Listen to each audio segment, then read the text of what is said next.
HeismanPundit.com tracks Heisman Trophy voters, and they say if the trophy were to be handed out today, it would go to Andrew Luck. Russell Wilson and Robert Griffin would tie for second. Trent Richardson would be fourth, but we know Richardson's got some opportunities coming to really jump even further up in that voting. Let's talk about his Heisman chances. To be honest with you, the numbers he's putting up right now are on par, actually a little bit ahead of where Mark Ingram was at this point 2 years ago. And I think, you mentioned some of the opportunities he has coming up. But starting this weekend with Ole Miss, that's a game on TV. Then you've got Tennessee. And he could run up some possibly good numbers over the next 2 weeks. And then the matchup with LSU will be really key, Gary, because all the hype that LSU's defense, assuming that they get there as they are now, undefeated both teams, that game would be a lot of hype. If Trent would have a big game in that game, I mean, that could catapult him right up there with Luck. And Alabama keeps winning. That won't hurt his chances either. Well, on Saturday, we got to see the new taunting rule in action. LSU punter Brad Wing didn't see – well, first of all, I call penalty on Florida for being terrible in special teams and just turning their back to the punter. But anyway, he takes off. He's going to score right here. You barely can even see it in fast speed, but he stuck his arms out a little bit. Here he comes. And was called for the taunting penalty, and the touchdown was taken away. Nick Saban was asked on Monday what he thought about it. I would not be happy at all if it happened to us, but I would be more probably disappointed in the player than in the call. So that's, and I'm not evaluating LSU's player or anything else. I'm just telling you about our players. And because they've all been told what the consequences are, and when they make the choice and decision to do it, they put themselves at risk at those consequences affecting the team. So who should be responsible for that? Well, Rodney, let's talk about the rule a little bit. I'm not a huge fan of it. I think if it's going to be taunting, it needs to be taunting when you're really taunting another player. But I thought what the punter did, I thought it was questionable whether that should have been a penalty. But it is a rule. Players know it. Like Nick Saban said, if it's a rule, you got to make sure you don't break it. Well, and again, I thought that was really minor, Gary. But, where do you draw the line? The rule's in place, and I think the players know that you can't do it. The punter should have known not to make any gestures of any sort. So, again, as Nick Saban asked who should be responsible, obviously the player should be. That's right. Just don't do anything that you can give the officials any opportunity to throw a flag on you. Score the touchdown, give them the ball, go to the bench and celebrate. Yep. Right? Yep. That was very minor. Of course, in that punter's defense, how many opportunities is he going to have to score? Well, that play would not have occurred. LSU was flagged the play before, I believe. They had punted down inside the 10, and they were Florida wanted an opportunity to make them kick again, and then that play occurred, and then they give up a touchdown, and then there's that penalty. So Florida's punt team just decided to what did LSU do? End up with a field goal out of that? I think so. I don't know. I think so. Didn't watch all the game. I'll tell you this, we're going to take some phone calls in just a few seconds here. Callers, hang on, but got a special guest in the studio. Uh-oh. Rodney is newly engaged, and you've got your fiancée, I knew that was coming. She wouldn't be. Tracy. She doesn't want attention now. She's going to blame this on me. This wasn't a setup. Well, we're not gonna get a camera shot of her, at least not right now. Or maybe we will, but anyway. Congratulations. Thank you. All right. All right, now to the phone calls. And first up tonight is John over in Bessemer. John, welcome in. Hey, Gary, what's going on, man? Hey, buddy. Hey, man, I want to know, has Alabama got a good chance beating LSU this year? Well, you know the answer to that, John, before you ask the question. Of course they do. And LSU's got an opportunity to beat Alabama. These are two great football teams. Really good football teams. Well coached, deep in all areas, good kicking games. It's going to come down to, on that Saturday, who can make the plays, who can limit the mistakes.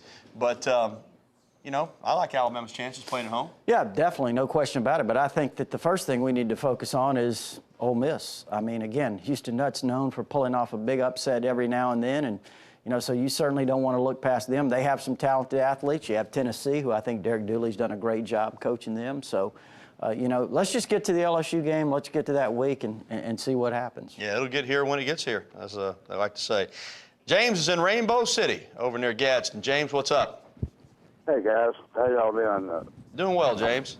I'd like to say this is my favorite sports show. Y'all talk about the only team worth talking about as far as I'm concerned. But how is Lacey coming along with his turf toe? And Kenny Bell, did Did he play in the last game? I don't remember seeing him. James, he played. First on Eddie Lacy, he's back at practice today, or was scheduled to be back at practice today. I expect him to play on Saturday at Ole Miss. Yeah, because of the TV show, we don't have the opportunity to be out there at practice. So Lacy was expected to be on the field today, and I didn't get the question on Kenny Bell. Well, he just said what happened to Kenny Bell. Didn't see him. He played some. Yeah. Receiver is an interesting position. A couple games we didn't see DeAndre White much. Exactly. And Kenny Bell's in the rotation. Kevin Norwood has been in there and out. But other than Hanks and Mays, it is interesting every week to see which receivers play the most. Yeah. But Kenny Bell's going to be a really good player. Well, I can tell you this, a lot of it's based on practice and what they're showing that they can do in practice and how they're developing and knowing the playbook. So, and again, I think, a young receiver like DeAndre White starting to emerge, there's got to be room for him. Yeah. All right, more of your phone calls and emails right after this. Stay with us. All right, 205-348-WVUA, the phone number if you'd like to get through. Right now, we're going to talk to Jerry right here in Tuscaloosa. Jerry, welcome into the program. Hey, how you guys doing? Hey, doing well, Jerry. Just want to know about Brent Calloway. I know they're redshirting him, but are they playing him at linebacker, running back? He's on the scout team. What have you heard about it? He's been working at running back and has, from what I've heard, Rodney done really well. Has done a lot of work with the scout team as they've gotten into the season. But, he's a guy they're high on. Right now at running back, could eventually at some point, if it doesn't work out for him there, switch to the other side of the ball. He's that versatile, but they like him a lot. Yep, could grow into a linebacker or possibly, stay about the same size as he is now, play safety. That was kind of the plan. I think he wanted to start out at safety. So, but he's a guy that's a very, very talented athlete. Yeah, look for big things from Brent Calloway down the road. Let's go over to Gadsden and talk with David. David, welcome into TITV.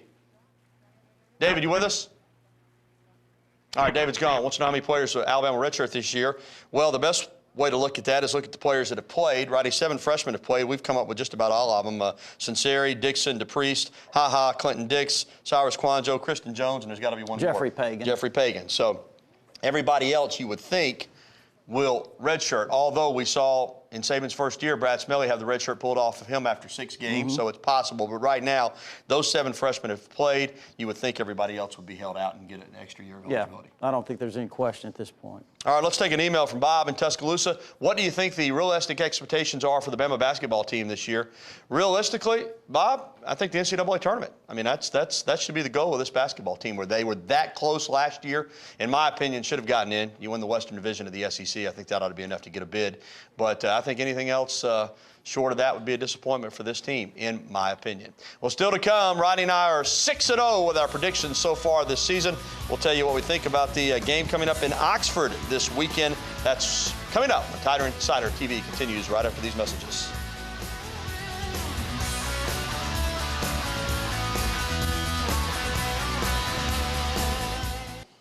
Welcome back to Tider Insider TV. Along with Rodney Orr from TiderInsider.com, I'm Gary Harris. Remember, TiderInsider.com, still the best coverage on the internet of Alabama sports and recruiting, only $48 a year. That's TiderInsider.com. Well, prediction time. The Tide's 6-0. We're 6-0 on our picks. And I think it would be, I don't know what would be more shocking if Alabama lost or we picked them to lose. So let's go ahead and get to your prediction on the game. Well, I'll be honest with you, Gary. Ole Miss isn't the same Ole Miss that Houston Nutt inherited a couple of years from Ed Orgeron. I think the talent levels slipped quite a bit. I think they're having issues at the quarterback spot. I think they're going to have a really difficult time moving on Alabama. It's a conservative score pick, but Alabama 27-10. Again, I think it could be more lopsided than that. You know, we were both dead on last week. Yep. We picked Alabama to shut out Vanderbilt. Both of us did, and really that's the only 2 shutout predictions that I saw, Rodney, were ours. And I looked at this game and broke it down, and I really wonder if Ole Miss can score. But it's hard to get 1 shutout in the Southeastern Conference, much less 2 in a row. So I do think Ole Miss will scratch. But this is a team that's got some issues. I think they're a little bit unorganized with their coaching staff and their approach. I don't think they have a clear identity of who they want to be or what they want to do. And, you know, that doesn't bode well for you with Alabama coming to town. I like the Tide. Again, offensively, I don't think Alabama's going to roll up huge numbers, but be consistent. I think Ole Miss will get on the board, but I like Bama to roll 30-6 over the Rebels. Yep, I can see that. Again, watch out for the flea flicker plays. Watch out for, because they will have some of that. Yep. You better believe with an off week, they're going to try to hit Alabama with a lot of trick plays, and they do have a weapon in the kicking game with Brazel. Yep. But their best chance to score is going to be on a trick play or a punt return. I don't see them consistently moving the ball downfield. Well, hey, that's going to do it for the program tonight. A reminder that it's dinner time, and we're going to the Pottery Grill tonight over in Northport to enjoy some great barbecue. Join us there in about 15 minutes. If you missed any of tonight's show, you can catch it on the web at WVUATV.com. We'll have the full telecast posted later on this evening. Rodney Orr, John Huddleston, Jonathan Newman, and the rest of our crew, I'm Gary Harris. Thanks for watching. Have a good night, and we'll see you next week on Tider Insider TV. Don't forget our radio show tomorrow night at 6 o'clock.